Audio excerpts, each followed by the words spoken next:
समाधान ढूंढना।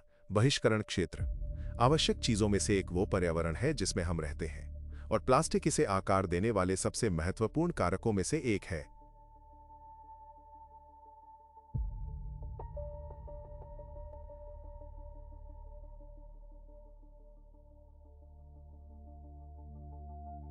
सूक्ष्म और नैनो प्लास्टिक अब ग्रह के हर कोने में घुसपैठ कर चुके हैं, फिर भी उनका वितरण एक समान नहीं है। कुछ क्षेत्रों में विशेष रूप से प्लास्टिक कणों की उच्च सांद्रता जमा होती है, और ये महासागरों की तुलना में कहीं अधिक स्पष्ट नहीं है। हर साल लगभग 11 मिलियन टन प्लास्टिक कचरा समुद्र में प्रवेश करता है, पूरी तरह से प्लास्टिक से बने एफिल टॉवर के बराबर, जो हर 8 घंटे में समुद्र में गिरता है, या सालाना लगभग 100 ऐसे टॉवर। प्रारंभ में इन टावरों में बोतलें, बैग, मछली पकड़ने के जाल और अन्य प्लास्टिक कचरा शामिल होता है। समय के साथ सूर्य के प्रकाश तरंगों और मौसम के प्रभाव में वे अरबों अदृश्य हत्यारों, सूक्ष्म और नैनो प्लास्टिक कणों में विखंडित हो जाते हैं। शोध के अनुसार 5 मिलीमीटर से कम आकार के लगभग 95% छोटे मलबे प्लास्टिक से बने होते हैं। दुनिया के महासागरों की सतह पहले से ही माइक्रोप्लास्टिक के 350 ट्रिलियन से अधिक कणों से ढकी हुई है, और यह संख्या तेजी से बढ़ रही है। हालांकि समुद्र की गहराइयां अनगिनत खरबों को अपने में समेटे हुए हैं, जो प्रदूषण का एक अदृश्य लेकिन विशाल क्षेत्र बनाती हैं, और फिर भी यह सब नहीं है।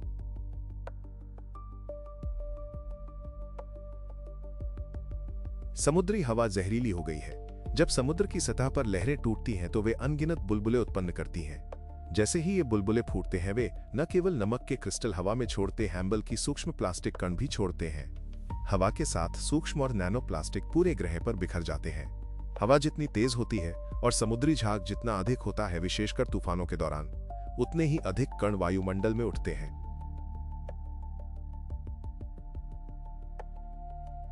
यद्यपि नग्न आंखों के लिए अदृश्य हमारे चारों ओर की हवा वस्तुतः उनसे संतृप्त है।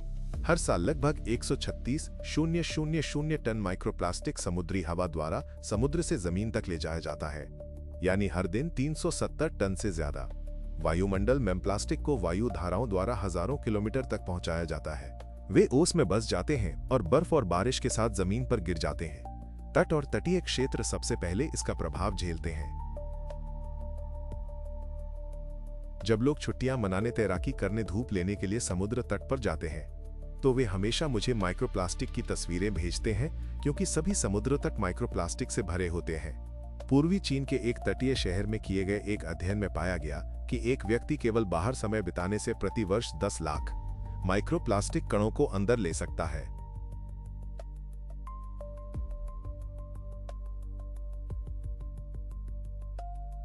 सबसे बड़ा खतरा 100 माइक्रोमीटर से छोटे कणों से होता है, जो आसानी से श्वसन पथ में प्रवेश कर सकते हैं। क्योंकि पशु चिकित्सा के क्षेत्र में अधिकांश तटीय देशों में उचित अपशिष्ट प्रबंधन प्रणाली नहीं है।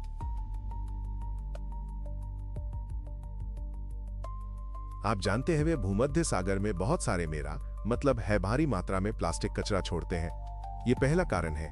दूसरा कारण, हमारे यहाँ भूमध्य सागर के इस हिस्से में 2 नदियां हैं, सेहान और जेहान। ये 2 नदियां भूमध्य सागर की 5 सबसे प्रदूषित नदियों में से 2 में। पुनर्चक्रण वास्तव में उन 2 नदियों को भूमध्य सागर की सबसे प्रदूषित नदियां बनाता है। वे हर साल 5,000 टन से अधिक प्लास्टिक कचरा भूमध्य सागर में ले जाते हैं। ये तो ज्यादा है। और साथ ही तुर्की तट पर प्रतिदिन 31 किलोग्राम प्रति किलोमीटर प्रदूषण है।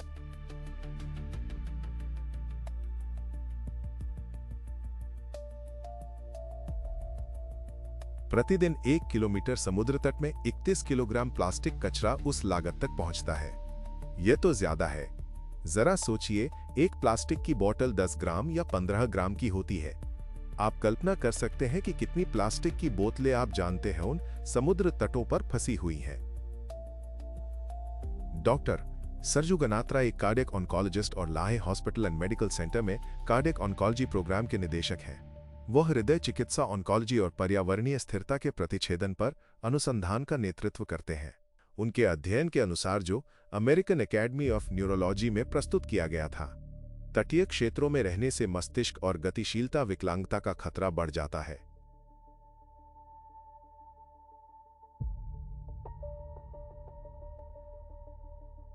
इसका कारण इन क्षेत्रों के पानी, हवा और मिट्टी में माइक्रोप्लास्टिक की उच्च सांद्रता है। ये वास्तव में चिंताजनक है कि हम जो देख रहे हैं वो ये है कि तटीय जल के करीब रहने वाले लोगों के पास समुद्री जल में उच्च मात्रा में माइक्रोप्लास्टिक सांद्रता है।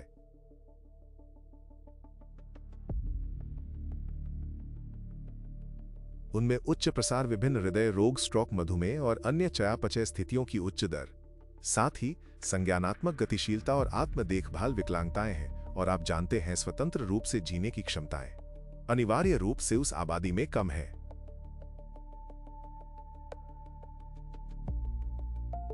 शोधकर्ताओं ने संयुक्त राज्य भर में 218 तटीय काउंटियों के निवासियों के स्वास्थ्य डेटा का विश्लेषण किया और पर्यावरण माइक्रोप्लास्टिक प्रदूषण के स्तर के साथ सीडीसी रिपोर्ट की तुलना की। निष्कर्ष चौंकाने वाले हैं। कम सांद्रता वाले क्षेत्रों की तुलना में सूक्ष्म और नैनोप्लास्टिक्स की उच्च सांद्रता वाले क्षेत्रों के निवासियों में स्मृति और संज्ञानात्मक हानि 9% अधिक बार हुई।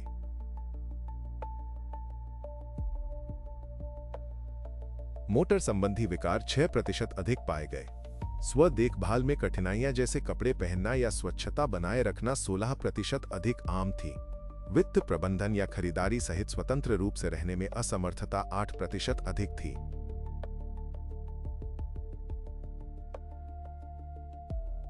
तटीय क्षेत्रों में जहां सूक्ष्म और नैनोप्लास्टिक की सांद्रता अंतर्देशीय में पाए जाने वाले से कहीं अधिक है, लोग पहले से ही इसकी कीमत न केवल अपने स्वास्थ्य से बल्कि अपने जीवन से भी चुका रहे हैं।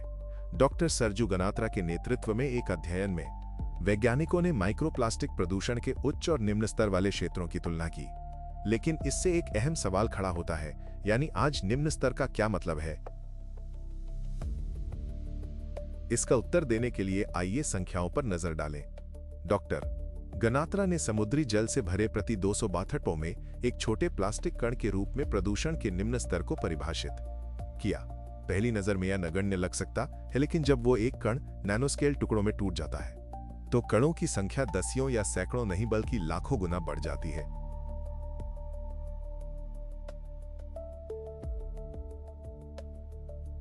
आइए एक सरल गणना पर विचार करें।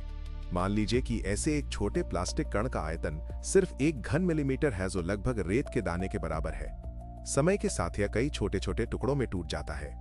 अब अगर हम मान लें कि ये एकल माइक्रोपार्टिकल लगभग 100 नैनोमीटर व्यास वाले टुकड़ों में विघटित हो जाता है, तो इससे लगभग 1 ट्रिलियन कण उत्पन्न होंगे।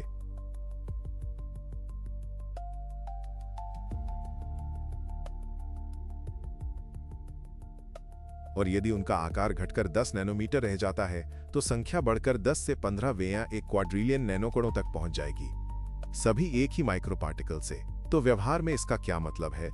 इसका मतलब है कि ऐसे साफ पानी के एक गिलास में भी, जो अब शायद ही मौजूद है, संभावित रूप से लगभग 5 मिलियन नैनो प्लास्टिक कण होंगे।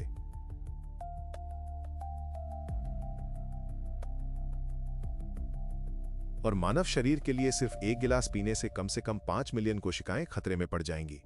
तो क्या संदूषण के इस तथाकथित निम्न स्तर को वास्तव में सुरक्षित माना जा सकता है?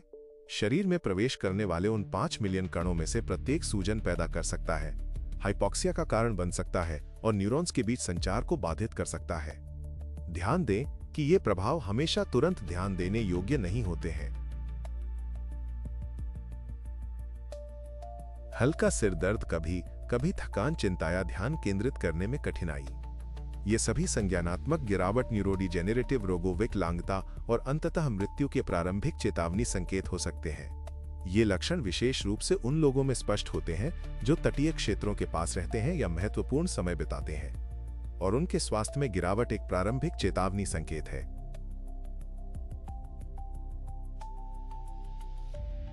दुनिया भर में उभर रहे एक बहुत बड़े संकट के प्रतिबिंब में, क्या आपको याद है प्रोफेसर गुंडोटू ने कहा था कि भूमध्य सागर के तटीय देशों में पर्याप्त अपशिष्ट प्रबंधन प्रणाली नहीं है?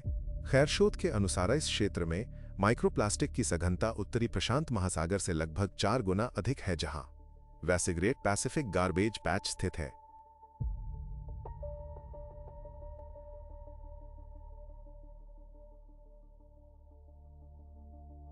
और पहले से ही ज्ञात 5 अदृश्य कचरा पैच के अलावा शोधकर्ताओं ने भूमध्य सागर में छिपे छठे कचरा पैच की पहचान की है। इसे अदृश्य कहा जाता है क्योंकि इसमें अधिकतर माइक्रोप्लास्टिक होते हैं। और अन्य समुद्री कचरा क्षेत्रों के विपरीत जो घनी आबादी वाले समुद्र तट से कम बहुत दूर है। ये 21 देशों से घिरा हुआ है। ये लगभग आधा अरब लोगों का घर है।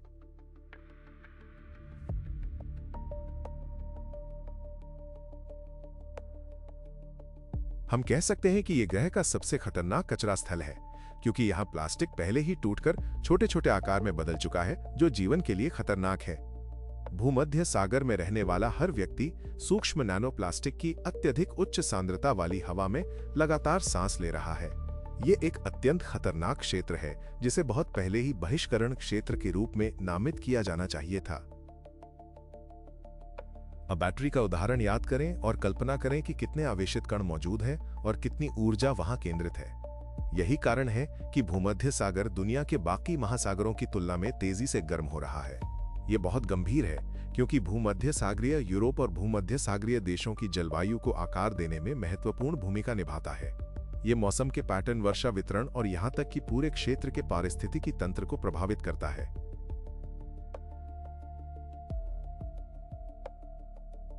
ये सूक्ष्म और नैनो प्लास्टिक द्वारा संचालित अत्यधिक वार्मिंग है, जो पूरे भूमध्य सागर में जलवायु विसंगतियों, चरम मौसम की घटनाओं और यहां तक कि प्राकृतिक आपदाओं को बढ़ा रही है। इस बीच सूक्ष्म और नैनो प्लास्टिक की मात्रा हर गुजरते मिनट के साथ बढ़ती जा रही है।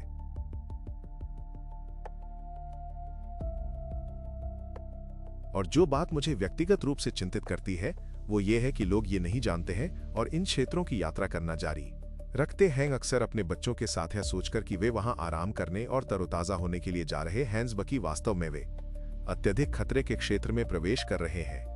तो वे चीजें जो कभी स्वास्थ्य, स्वतंत्रता और विलासिता का प्रतीक थीं, जैसे खुले पानी में नौका, समुद्र के किनारे एक विला, या यहां तक कि समुद्र में एक निजी द्वीप, वे अब धीरे धीरे बहिष्करण क्षेत्र में बदल रहे हैं। अभी तक इस समस्या को मुख्य रूप से वैज्ञानिकों ने पहचाना है, लेकिन जल्द ही जनता के लिए इसे नजरअंदाज करना असंभव हो जाएगा।